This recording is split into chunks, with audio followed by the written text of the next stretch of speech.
Halo Sobat Hidup, welcome back to my channel. Ya, pada video kali ini saya mau berbagi tentang apa pentingnya bulbous bow di kapal.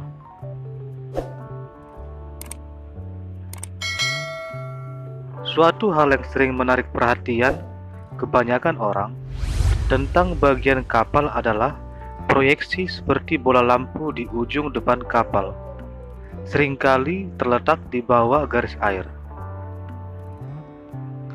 Dalam benak Anda mungkin mempertanyakan mengenai alasan dibalik keberadaan struktur ini.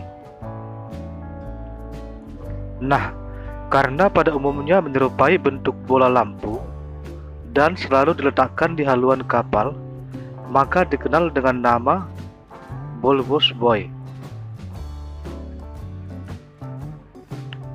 Mari kita lihat kembali sekitar beberapa tahun yang silam. Ingat Titanic? Anda pasti telah mengamati bahwa kapal itu tidak memiliki busur bulat. Tapi coba lihat haluan kapal pesiar modern, kapal kontainer, pengangkut LNG, kapal penelitian, dan lain-lain. Semuanya bercirikan busur bulat. Tidak hanya kapal monohull, saat ini bahkan katamaran dilengkapi dengan busur bulat daripada busur lurus. Mengapa? Ketika sebuah kapal bergelombang, ia menghasilkan gelombang Kelvin sendiri. Sekarang, mari kita visualisasikan seperti ini. Gelombang pada dasarnya adalah bentuk perjalanan energi dalam medium air. Dari mana energi ini berasal, dan siapa yang memberi energi pada partikel air untuk membentuk gelombang ini? Ini adalah massal kapal yang bergerak yang melakukan pekerjaan ini. Pergerakan kapal didukung oleh sistem propulsi. Sebagian dari energi yang dikirim oleh mesin digunakan untuk memutar baling-baling. Dan pada dasarnya, hanya sebagian kecil yang dari dorongan yang dihasilkan oleh baling-baling berguna untuk benar-benar mendorong kapal. Kemana perginya sisa energi? Ingat, partikel ini diberi energi untuk mengirimkan gelombang. Ini juga disebut tahanan pembuatan gelombang dari sebuah kapal. Sekarang, mengapa kita membahas ini dan apa hubungannya dengan bulbous bow? Mari kita lanjutkan. Pertimbangkan kapal dengan haluan lurus, misalnya Titanic. Saat kapal bergerak maju, partikel air bergerak ke arah buritan di sepanjang kapal. Tapi bagaimana dengan partikel air yang berada tepat di garis tengah kapal? Kecepatan sementaranya adalah 0, yang dalam istilah ilmiah dikenal sebagai titik stagnasi. Jika Anda ingat persamaan Bernoulli, tekanan pada titik stagnasi akan semakin tinggi. Jadi tekanan partikel air di haluan lebih tinggi, sehingga menimbulkan puncak gelombang. Gelombang ini disebut gelombang busur, karena dihasilkan dari pergerakan busur melalui air.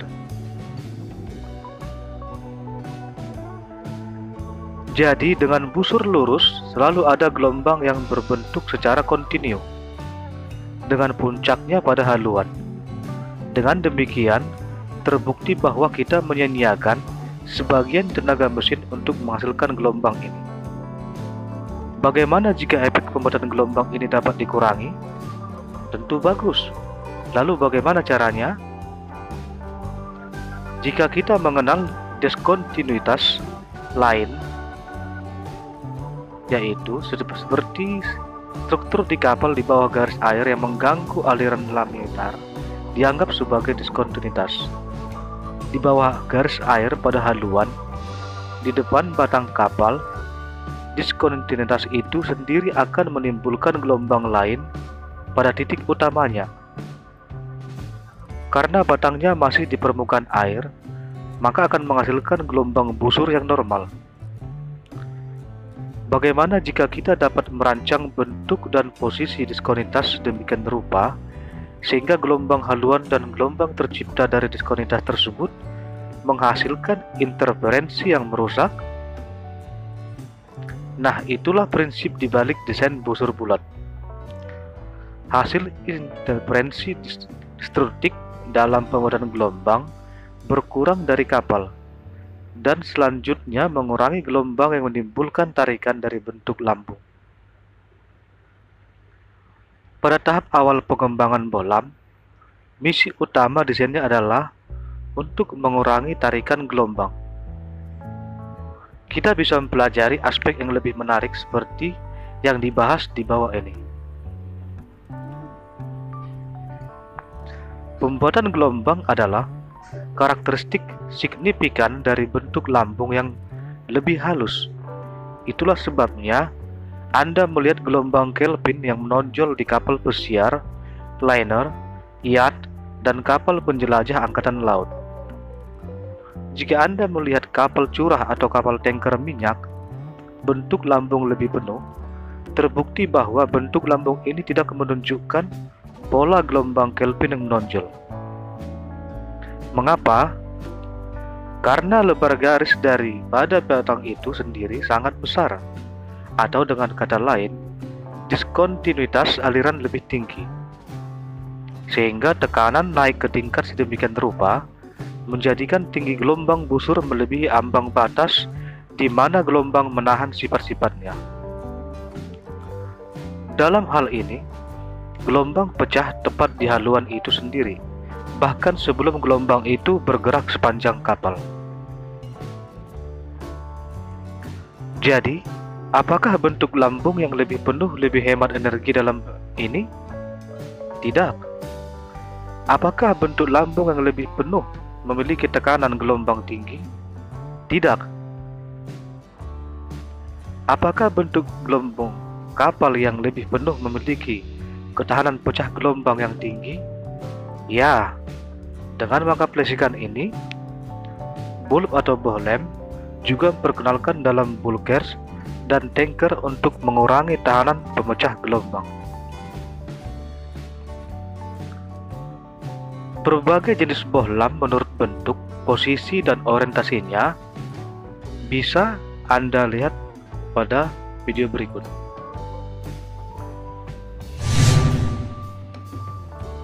Ini adalah bentuk parrot in bow.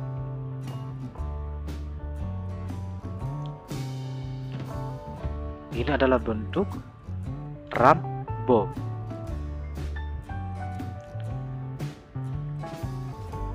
Ini adalah bentuk busur ram dengan ram jauh di bawah garis air.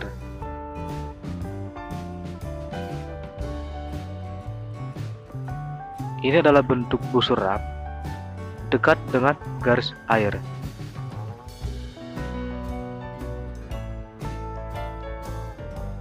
Ini adalah bentuk bulb dengan buku jari.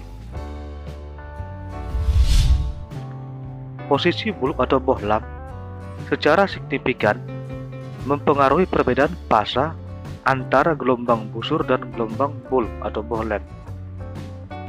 Volume bohlam adalah faktor penentu amplitudo gelombang yang dihasilkan. Keuntungan lain dari bohlam adalah mengurangi efek dinamis gerakan pitch kapal. Di sebagian besar kapal, bagian dalam bohlam digunakan sebagai tangki pemberat puncak depan. Dalam kasus pitching tinggi, tangki perfect sering diberi balas untuk mengurangi efek pitching.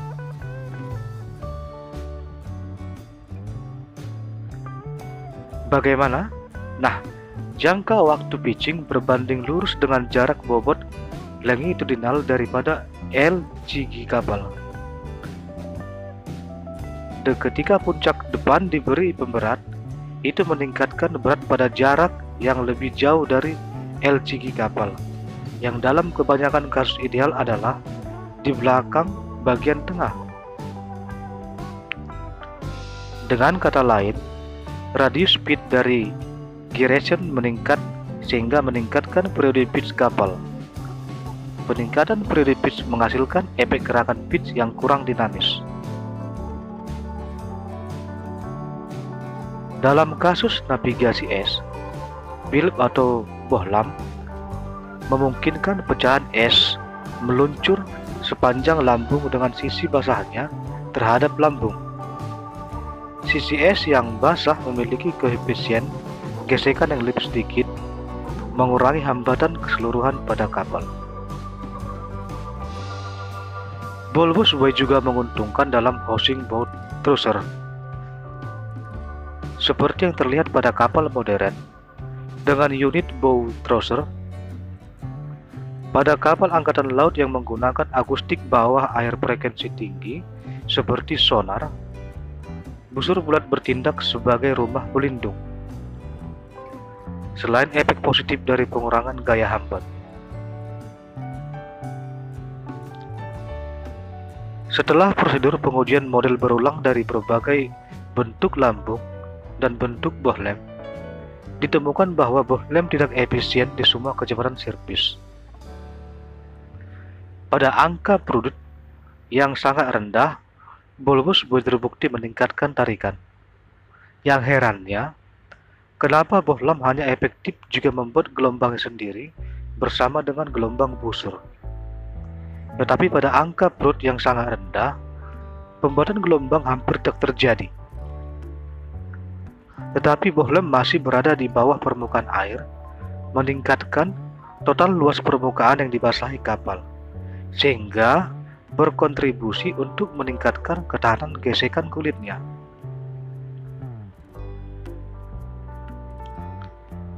Oke teman-teman, itulah tadi